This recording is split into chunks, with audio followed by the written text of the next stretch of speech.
Bismillahirrahmanirrahim. Honorable Atif Ikram Sheikh Saab, President FPCCI, Janab Khalid Iqbal Malik Saab, Chairman Founder Group, اور پاکستان بھر سے آئے ہوئے جو چیمبرز کے صدور ہیں اور ان کے ساتھ جو ان کے گروپ لیڈرز ہیں، اور خاص طور پہ جتنی بھی خواتین چیمبرز کی جو پریزیڈنٹس یہاں پہ تشریف لائیں، اور بزنس کمیونٹی کے پاکستان بھر سے جو لوگ آئے ہیں، السلام علیکم، اور میں آپ کو ویلکم کرتا ہوں پاکستان اسلام آباد چیمبرز پریزیڈنشل کانفرنس میں۔ اور اس کے ساتھ ساتھ میں آپ کو یہ بتانا چاہتا ہوں کہ آج کی کانفرنس منعقد کرنے کا جو مقصد ہے وہ یہ تھا کہ ہم ایک تو یہ بجٹ جو 2024-2025 پیش کیا گیا اس کے بارے میں بزنس کمیونٹی کے ساتھ آپس میں ہم کچھ کنسلٹیشن کریں، اور جو اس میں اناملیز ہیں اس کو دور کرنے کے لیے ہم اپنی سجیشنز جو ہیں پرائم منسٹر صاحب کو اور فائنانس منسٹر صاحب کو بھیجیں، اور ہماری خواہش ہے کہ اس کے سیشن کے اختتام پر ہم ایک ایسا ڈاکومنٹ تیار کریں گے، اور وہ along with few presidents ہم ان کو وزٹ کریں گے اور وہ ان کو وہاں پہ ڈیلیور کیا جائے گا۔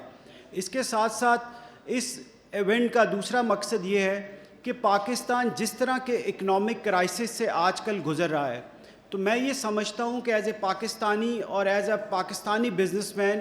یہ ہم سب کا فرض بنتا ہے کہ ہم مل کر پاکستان کے فیوچر کے بارے میں سوچیں، اور میں گورنمنٹ آف پاکستان کے اوپر زور دیتا ہوں کہ وہ جو بزنس کمیونٹی کی لیڈرشپ ہے اس کو ڈفرینٹ کنسلٹیشن پروسیسز میں شامل کرے، اور وہ ادارے جو ہمارے ایس او ایز ہیں یا تو ان کی نجکاری کی جائے، اور جب تک وہ پرائیویٹائز نہیں ہوتے تو ہماری بزنس کمیونٹی میں ایسی لیڈرشپ موجود ہے کہ ان کو ان اداروں کا چیئرمین بنایا جائے، تاکہ اگر وہ ادارے لاس کر رہے ہیں تو ایٹ لیسٹ وہ بریک ایون پر آ سکیں، اور انشاءاللہ اس کے بعد اس کو پروفٹ میں لایا جا سکے۔ اس کے ساتھ ساتھ جس طرح سے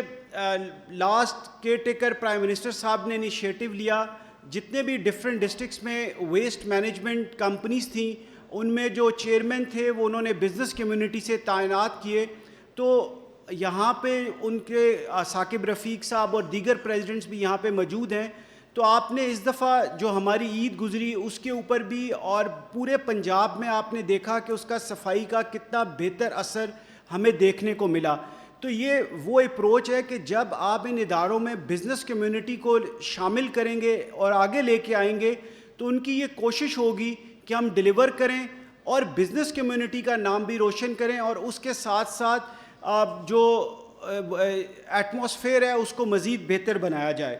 بیسیکلی آج کا جو ہمارا سیشن ہے اس کے 3 پارٹس ہیں۔ سب سے پہلا پارٹ آپٹیمائزیشن آف ٹیکسیشن، جس میں ہم یہ ڈسکس کریں گے کہ جو ٹیکسیشن سسٹم ہے اس کو ہم کس طرح سے آسان بنا سکتے ہیں اور ٹیکس بیس میں اضافہ کس طرح سے کیا جا سکتا ہے، تاکہ جو ایگزسٹنگ ٹیکس پیئر ہے اس کے اوپر مزید بوجھ نہ ڈالا جائے، کیونکہ ریسنٹ بجٹ میں جس طرح سے گورنمنٹ نے ڈائریکٹ ٹیکسز میں تقریباً 3600 ارب روپے کا اضافہ کیا ہے، تو اس میں ہمیں کافی قوی خدشہ ہے کہ جو ایگزسٹنگ ٹیکس پیئر ہے اسی کو مزید ٹیکس دینا پڑے گا۔ لیکن ہم یہ چاہتے ہیں کہ آج کے سیشن میں یہ چیز ڈسکس ہو کہ ہم مزید ٹیکس بیس کو براڈ کریں، اور ٹیکس کلیکشن کی جو اہداف ہیں وہ حکومت کو وہ حاصل کرنے کے لیے اس میں بزنس کمیونٹی ہیلپ آؤٹ کرے۔ اس کے ساتھ ساتھ ہمارا جو دوسرا سیشن ہے وہ انڈسٹریلائزیشن اور فورن انویسٹمنٹ کے اوپر ہے۔ اس میں ہم یہ سمجھتے ہیں کہ جب تک پاکستان کی انڈسٹری ترقی نہیں کرے گی تو پاکستان گرو نہیں کر سکتا، کیونکہ آپ سب کو پتہ ہے کہ جو ہمارے ٹیکسز ہیں اس میں تقریباً 50% جو ٹیکس کلیکٹ ہوتا ہے وہ انڈسٹری سے کلیکٹ ہوتا ہے۔ تو ضرورت اس چیز کی ہے کہ ہم یہاں پر جو ہمارے انرجی ٹیرفز ہیں، خاص طور پہ الیکٹریسٹی ٹیرفز، ان کو ریڈیوس کریں تاکہ انڈسٹری جو ہے وہ پاکستان میں گرو کر سکے اور ہم اپنی ایکسپورٹس کو بڑھا سکیں۔ اس کے ساتھ ساتھ جو ہمارا تھرڈ سیشن ہے that is about regional trade, کیونکہ ہم نے ریسنٹ ہسٹری میں ہمارے سامنے یورپی یونین کی اگزامپل موجود ہے, آسیان کی اگزامپل ہے, اور ڈفرینٹ اس طرح کے جو گروپس بنے ان کی اگزامپلز ہیں. تو ہم ایز اے بزنس کمیونٹی یہ سمجھتے ہیں کہ ہمیں ریجنل ٹریڈ کرنی چاہیے, اور اس میں جو بھی ہمارے سارک کے ممالک ہیں, ای سی او کے ممالک ہیں, اس کے علاوہ سینٹرل ایشیا کے ممالک ہیں, ان کے ساتھ ہم نے یہ دیکھنا ہے کہ ہماری ٹریڈ کتنی ہے اور کس طرح سے بڑھائی جا سکتی ہے. تو ابھی ریسنٹلی ہماری پرائم منسٹر آف پاکستان سے ملاقات ہوئی, اس میں ہم نے ان سے یہ ریکویسٹ کی کہ جو آپ کے کمرشل اٹیچیز ہوتے ہیں جو وہاں پہ پاکستان سے باہر جاتے ہیں, کمرشل سیکشنز کو ہیڈ کرتے ہیں, آپ اس میں یا تو بزنس کمیونٹی کو ریپرزنٹیشن دیں یا ان کی ٹریننگ ایسی کریں اور ان کے لیے کوئی گولز ایسے سیٹ کریں کہ پاکستان کی ایکسپورٹس لیٹس سپوز جرمنی کو اتنی ہیں, تو جو کمرشل اٹیچی یہاں سے وہاں پہ گئے انہوں نے 1 سال میں 2 سال میں یا 3 سال کے عرصے میں وہاں پہ پاکستان کی ایکسپورٹس اور وہاں سے جو فارن ڈائریکٹ انویسٹمنٹ پاکستان لانے کے لیے کیا کردار ادا کیا. تو میں یہ سمجھتا ہوں کہ یہ تینوں سیشن آج کافی یوزفل ہوں گے, اور اس کے بعد جو پالیسی ڈاکومنٹ مرتب ہوگا میں یہ سمجھتا ہوں کہ اس سے کافی جو گورنمنٹ کے ساتھ اور جو مسائل ہیں ہمارے وہ بھی بہتر ہوں گے. لیکن یہاں پہ جہاں پہ پورے پاکستان کی بزنس کمیونٹی کی لیڈرشپ بیٹھی ہوئی ہے, دیکھیں ابھی ریسنٹلی بجٹ 2024-25 پیش کیا گیا. میں یہ سمجھتا ہوں کہ جو ہمارے فیڈریشن کے پریزیڈنٹ ہیں یا بزنس کمیونٹی کا کوئی ایک نمائندہ ایف بی آر میں ایز ممبر تعینات ہونا چاہیے, کیونکہ جب بجٹ پیش کیا جا رہا ہوتا ہے تو اس میں یہی بتایا جاتا ہے کہ جو بزنس کمیونٹی ہے, جو تاجر ہے, جو انڈسٹریلسٹ ہے, وہ ٹیکس چور ہے. ہمیں اس کلچر کو بدلنا ہوگا, اور اس کے لیے یہ بہت ضروری ہے کہ ہمارا بزنس کمیونٹی کا کوئی نمائندہ ایف بی آر میں بیٹھا ہو اور وہ بزنس کمیونٹی کی جو اس کو پروٹیکٹ کر سکے. اس کے ساتھ ساتھ گورنمنٹ کو یہ سمجھنا چاہیے کہ جو بزنس کمیونٹی ان کو ٹیکس دیتی ہے تو وہ ان کی شراکت دار ہے. ہمیں ایز گورنمنٹ کو اپنا پارٹنر سمجھنا چاہیے, اور پارٹنر سمجھ کے ہمیں فیسیلیٹیٹ کرنا چاہیے کہ جس طرح سے ڈفرینٹ انڈسٹریز ہیں. اسلام آباد میں تقریباً 10 کے قریب 5 star hotel chains under construction ہے, اور انفارچونیٹلی ہماری گورنمنٹ کی کچھ پالیسیز کی وجہ سے جو ڈفرینٹ ان کے ایکوپمنٹ جو 5 اسٹار ہوٹلز کے لیے چاہیے ہوتے ہیں وہ 5 اسٹار ہوٹلز وہ امپورٹ نہیں کر پا رہے. تو اس کے لیے ہم نے کامرس منسٹر صاحب سے بھی ملے تھے اور ان سے بھی ریکویسٹ کی کہ سر آپ اس پروسیس کو تھوڑا فاسٹ کریں, تاکہ جو بزنس کمیونٹی ہے وہ یہ چاہتی ہے کہ جو بھی ڈیسیجن لیا جائے اس کو ذرا تیزی کے ساتھ امپلیمنٹ کیا جا سکے. اس کے ساتھ ساتھ اسلام آباد چیمبر یہ چاہتا ہے کہ ہم یہاں پر اپنا ایک ایکسپو سینٹر بنانا چاہتے ہیں. اس میں ہماری جو گلبرگ سوسائٹی ہے اس نے تقریباً 100 کنال زمین اسلام آباد چیمبر کو دی ہے وہاں پہ ایکسپو سینٹر تعمیر کرنے کے لیے, کیونکہ ہم نے ریسنٹ ہسٹری میں دیکھا ہے کہ ٹرکی نے اور چائنا نے جس طریقے سے ایکسپوز منعقد کر کے اپنی ایکسپورٹس کو انکریز کیا ہے. تو میں یہاں پہ جتنے بھی پریزیڈنٹ بیٹھے ہیں پورے پاکستان کے, ان کو انوائٹ کرتا ہوں کہ جب یہ انشاءاللہ جو ہمارا ایکسپو سینٹر ہے آگے آنے والے 2 سے 3 سال میں آپریشنل ہو جائے گا, تو یہ آپ سب کا اپنا ایکسپو سینٹر ہوگا. آپ اپنی ساری پروڈکٹس کو یہاں پہ لے کے آئیں اور ہم مل کے سارے چیمبرز یہاں پہ ڈفرینٹ ایکسپوز کریں, اور پاکستان کی ایکسپورٹ بڑھانے کے لیے ہمیں کوشش کرنی چاہیے. اس کے ساتھ ساتھ جیسا کہ آپ سمجھتے ہیں, ہمیں بھی اندازہ ہے کہ گورنمنٹ کو اس وقت کچھ ان پاپولر ڈیسیجنز اس بجٹ میں لینے پڑے ہیں, لیکن جب وہ کنسلٹیشن کی جائے گی بزنس کمیونٹی کے ساتھ, جس طرح سے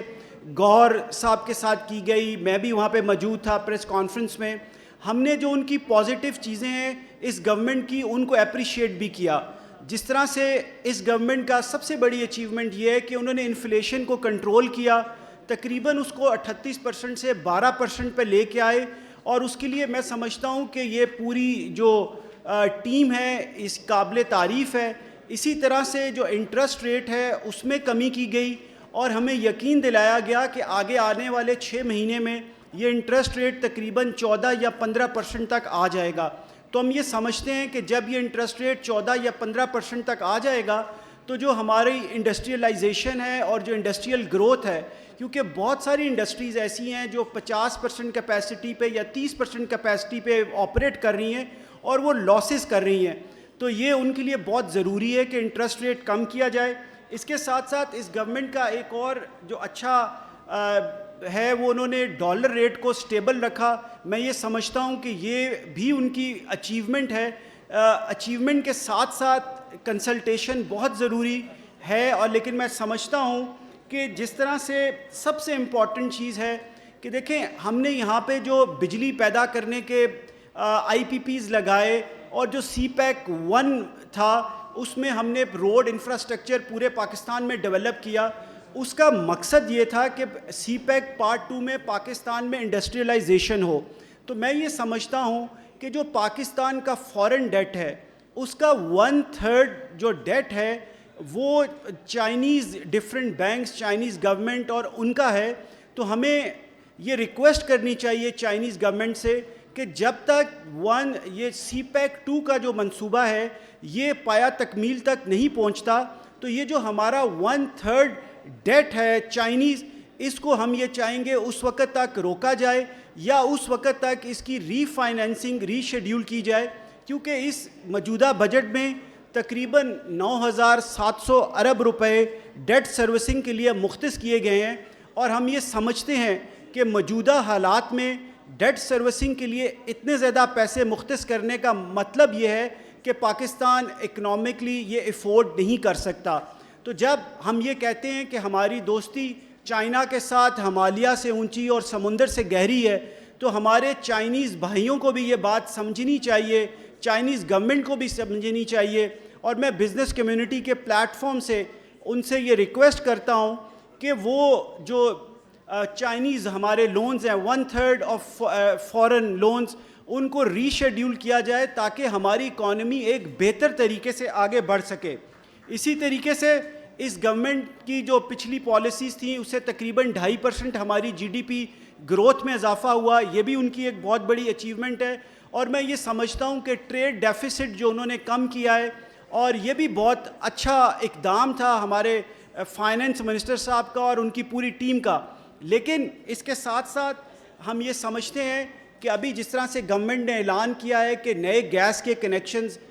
شروع کیے جائیں گے، تو ہماری یہ خواہش ہے کہ سب سے پہلے انڈسٹریل گیس کنیکشنز کو فوری طور پر جن لوگوں نے اپلائی کیے ہوئے ہیں ان کو دیے جائیں، اور اس کے ساتھ ساتھ جو ہماری ایکسپورٹ اورینٹڈ انڈسٹری ہے اس کو گیس کے جو کنیکشنز ہیں وہ فوری طور پر دیے جانے چاہیے. اس کے ساتھ ساتھ اسلام آباد چیمبر پچھلے کافی عرصے سے یہ کوشش کر رہا ہے کہ ایک سیلف سسٹینیبل انڈسٹریل اسٹیٹ بنائی جائے. سیلف سسٹینیبل انڈسٹریل اسٹیٹ کا مطلب یہ ہے کہ ہم یہ چاہتے ہیں کہ ایک ایسی انڈسٹریل اسٹیٹ جو اپنی بجلی خود پیدا کرے اور وہاں کا جو سارا انتظام ہے وہ اپنے ہاتھ میں رکھے. تو میں یہ سمجھتا ہوں کہ آج کے دور میں 60 روپے یونٹ بجلی جو ہم لیتے ہیں، اگر ہم اپنی ایک انڈسٹریل اسٹیٹ بنائیں اور اس میں جو الیکٹریسٹی ہم خود جنریٹ کریں سولر کے تھرو یا ہائیڈل پاور کے تھرو، اور اس کی ٹرانسمیشن لائن اگر ہمیں تقریباً 100 کلومیٹرز کی بھی ڈالنی پڑے تو آپ یقین جانیے ہمارا جو بریک ایون ہے وہ 5 روپے یونٹ پہ ہو جائے گا. تو میں یہ سمجھتا ہوں کہ اگر ہم انڈسٹری کو 10 روپے یا 15 روپے پہ بھی وہ یونٹ دیں تو اسے پوری پاکستان کی جو ایکسپورٹ اورینٹڈ انڈسٹری ہے اس کی کوشش ہوگی کہ وہ اسلام آباد انڈسٹریل اسٹیٹ میں آئے اور یہاں پر جو اپنے یونٹس ہیں ان کو آپریٹ کرے. اس کے اوپر بھی ہماری پرائم منسٹر پاکستان سے بات ہوئی ہے،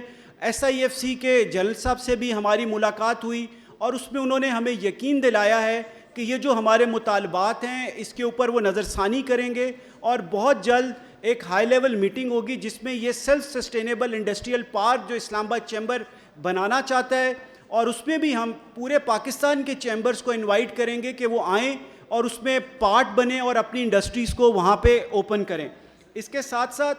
دیکھیں ٹیکس اصلاحات میں سمجھتا ہوں کہ بہت ضروری ہیں. اگر آپ نے اپنی ٹیکس بیس بڑھانی ہے تو ہمارے بہت سارا طبقہ بزنس کمیونٹی کا تاجر وہ ایسا ہے کہ جو ہم نے ٹیکس ریٹرن فارم بنایا ہوا ہے وہ اس کی سمجھ میں نہیں آتا. تو ہم کافی عرصے سے اس کے اوپر کوشش کر رہے ہیں کہ ایک پیج کا ایک سمپل ٹیکس فارم ہو جو چھوٹے تاجر ہیں ان کو دیا جائے اور ان کو اس طریقے سے ٹیکس نیٹ کے اندر شامل کیا جائے جو اس میں شامل نہیں ہے. اس کے ساتھ ساتھ میں یہ سمجھتا ہوں کہ جتنے بھی ہمارے ایس او ایز ہیں جو خسارے میں چل رہے ہیں, گورنمنٹ کو اس کو جلد سے جلد پرائیویٹائز کرنا چاہیے, اور اگر گورنمنٹ اس کو پرائیویٹائز نہیں کرنا چاہتی یا ان کی کوئی مجبوری ہے, جو ان کے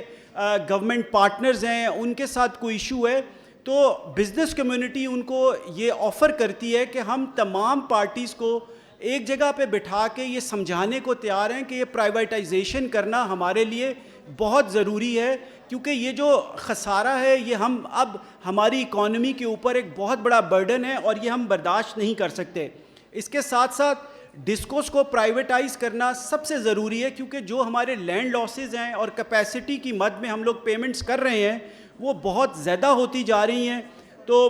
ریسنٹلی ہماری ایک ملاقات ہوئی تھی جو ہمارے واٹر اینڈ پاور کے منسٹر ہیں ان کے ساتھ, ان کو بھی ہم نے کہا پرائیویٹائزیشن, علیم خان صاحب سے بھی بات ہوئی اور انہوں نے یقین دلایا کہ یہ جو ڈسکوز ہیں یہ بہت جلد پرائیویٹائز ہوں گی. تو انہوں نے یہ کہا کہ اسلام آباد چیمبر آئیسکو کو اگر لینا چاہتی ہے تو ہم آپ کو اس میں جسے کہتے ہیں ہیلپ آؤٹ کریں گے کہ آپ آگے آئیں, اور آئیسکو کو اسلام آباد چیمبر اپنا کوئی بھی ایک گروپ بنا کر اگر اس کو لینا چاہے ایز اے پرائیویٹ اینٹی چلانے کے لیے تو دے آر ولنگ کہ وہ دیں. اسی طرح سے فیصل آباد, لاہور اور یہ جتنے بھی ڈسکوز ڈسٹریبیوشن ہیں یہ سب وہ پرائیویٹائز کرنا چاہتے ہیں, اور ان کی خواہش ہے کہ اس علاقے کے جو چیمبرز ہیں وہ آگے آئیں اور وہ ان کو ٹیک اوور کریں. اس کے ساتھ ساتھ آئی ٹی میں سمجھتا ہوں کہ ایک بہت امپورٹنٹ سیکٹر ہے, اور آئی ٹی کی پاکستان کی ایکسپورٹ تقریباً $2 بلین سے کچھ زیادہ ہیں, اور ویئر ایز جو ہمارا ہمسایہ ملک ہے اس کی آئی ٹی کی ایکسپورٹس تقریباً $300 بلین کے قریب ہیں. تو ضرورت اس امر کی ہے کہ جو آئی ٹی ایکوپمنٹ پاکستان میں امپورٹ کیا جائے اس کو ڈیوٹی فری قرار دیا جانا چاہیے, کیونکہ اگر آئی ٹی ایکوپمنٹ جو امپورٹ ہوگا اور اس کے ساتھ جو ہم آئی ٹی کی پروڈکٹس کو ایکسپورٹ کریں گے تو اس سے پاکستان کو کافی زیادہ سمجھے ڈالرز ملیں گے. تو ہماری یہ بھی اس سجیشنز میں ہے کہ آپ جو آئی ٹی انڈسٹری ہے اس کو ٹیکس فری کریں, اور جتنی بڑی بڑی ڈیلائٹ اور جتنی بڑی بڑی کمپنیز ہیں ان کو پاکستان انوائٹ کریں کہ وہ واپس پاکستان آئیں اور اپنے آفیسز یہاں پہ کھولیں, اور بے شک ہمیں ان کو کچھ عرصے کے لیے ٹیکس ایگزمپشنز بھی دینی پڑیں تو ہمیں دینی چاہیے, کیونکہ ہماری آبادی کا تقریباً 60% لوگ جو ہیں وہ یوتھ ہے, اور اگر ہم جو بڑی کمپنیز ہیں ان کو پاکستان لے کے آئیں گے تو یہ ہماری جو یوتھ آلریڈی اب آئی ٹی میں بڑی اچھی طرح سے ویل ٹرینڈ ہے تو وہ ایک مثبت پاکستانی کی طور پر اپنا رول پلے کر سکیں گے اس میں. اس کے ساتھ ساتھ آخر میں prime minister of Pakistan, chief justice of Pakistan اور ہمارے آرمی چیف جناب عاصم منیر صاحب سے ایک ریکویسٹ کرتا ہوں کہ جو مونال ریسٹورنٹ ہے یہ اسلام آباد کا ایک آئیکن نہیں بلکہ پورے دنیا کا اور پاکستان کا ایک آئیکن ہے, جہاں پر ڈفرینٹ ممالک سے لوگ آتے ہیں, وزٹ کرتے ہیں اور ایک پاکستان کا اچھا امیج لے کے جاتے ہیں. اور ریسنٹلی ابھی کورٹ نے ایک آرڈر ایشو کیا ہے کہ اس کو 90 ڈیز کے اندر کلوز کر دیا جائے. تو میں یہ سمجھتا ہوں کہ اس سے جو بھی فورن انویسٹر یا لوکل انویسٹر ہے اس کے اوپر بڑا نیگیٹو امپیکٹ پڑے گا, اور اس کے اوپر میں یہ چاہوں گا کہ بزنس کمیونٹی کا پوائنٹ آف ویو بھی اگر کورٹ میں ہمیں دینا پڑے یا پرائم منسٹر صاحب کو دینا پڑے یا ایون لاء میں چینج کرنی پڑے, کیونکہ لاء میں نے خود پڑھا اس میں یہ لکھا ہوا ہے اینی ادر بلڈنگ, ہوٹل اور اینی ادر بلڈنگ. تو اگر ہوٹل اب ہم یہاں پہ کہیں بھی جاتے ہیں تو ایک ورڈ ریسٹورنٹ کے لیے ہوٹل کا ہی یوز کیا جاتا ہے. جب ہم باہر جاتے ہیں تو ہم کہتے ہیں ہم ہوٹلنگ کرنے جا رہے ہیں, ہم یہ نہیں کہتے ہم ریسٹورنٹنگ کرنے جا رہے ہیں. تو گورنمنٹ کو یہ چیزیں سمجھنی چاہیے, اور جو مونال ریسٹورنٹ ہے اس کو بند نہیں ہونا چاہیے. اس کے لیے میں یہ قرارداد پیش کرتا ہوں اس آل پاکستان چیمبرز کے پلیٹ فارم سے. اور اس کے ساتھ ساتھ آخر میں تمام جو ہمارے سینئر کونسل ممبرز یہاں پہ تشریف لائے, فارمر پریزیڈنٹس یہاں پہ تشریف لائے, جو خواتین یہاں پہ تشریف لائیں, اور جتنے ہمارے گیسٹ یہاں پہ تشریف لائے, اور خاص طور پہ پریزیڈنٹس جو ہیں Lahore chamber, Karachi chamber, Faisalabad chamber, Gujrat chamber, Rawalpindi chamber, Zaki Ijaz صاحب فیڈریشن کے وائس پریزیڈنٹ، عاطف اکرام صاحب، آپ سب کا دل کی گہرائیوں سے شکریہ ادا کرتا ہوں اور امید کرتا ہوں کہ یہ جو انیشیٹو ہے اسلام آباد چیمبر کا یہ سکسیسفل ہوگا، اور آج شام کو جو ہم ایک جوائنٹ ڈاکومنٹ بنائیں گے اس کے اوپر تمام جو پریزیڈنٹس ہیں وہ سائن کریں گے، اور وہ ہم جو پرائم منسٹر آف پاکستان کو پیش کریں گے، اور اس کے ساتھ ساتھ اس کو لیگلی بھی ویٹ کرائیں گے کیا یہ ڈاکومنٹ امینڈمنٹ کے لیے بھی پیش کیا جا سکتا ہے یا نہیں۔ اس کے ساتھ ساتھ میں آپ سب لوگوں کا ایک دفعہ پھر دل کی گہرائیوں سے شکریہ ادا کرتا ہوں کہ آپ لوگوں نے اپنے قیمتی وقت میں سے ٹائم نکالا اور اس امپورٹنٹ فنکشن میں تشریف لائے۔ Thank you very much.